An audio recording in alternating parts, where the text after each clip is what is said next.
মুরব্বী মানুষ যা করে সেটাই রাইট।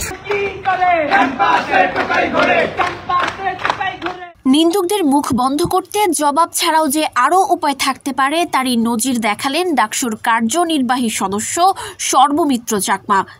মঙ্গলবার বিশ্ববিদ্যালয় ক্যাম্পাসে মাদক কারবারি, ভবঘুরে ও অবৈধ দোকান উচ্ছেদ অভিযানের সময় সর্বমিত্র চাকমার হাতে লাঠি নিয়ে এক বৃদ্ধকে তাড়ানোর দৃশ্য সামাজিক মাধ্যমে ভাইরাল হলে তাকে নিয়ে তীব্র সমালোচনা শুরু হয়। সেই সমালোচনার জবাবেই মাত্র ৪২ সেকেন্ডে বামদের এক হাত দিলেন সর্বমিত্র।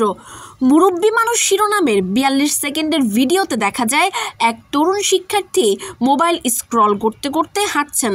হঠাৎ এক বৃদ্ধ তার ফোন ছিনিয়ে দৌড়ে পালায়। তরুণটি দৌড়ে এসে সর্বমিত্রকে দেখে অনুরোধ করে বৃদ্ধকে ধরতে। তখন সর্বমিত্র হাসতে হাসতে বলেন, মোবাইল নিয়েছে নিক, মুরব্বী মানুষ যা করছে ঠিকই করছে। এই ব্যঙ্গ আর রসাত্মক ভঙ্গিতেই সর্বমিত্র চাকমা জবাব দিলেন, বৃদ্ধ হলেই নিরপরাধ হবেন সবসময় এমনটি নাও হতে পারে।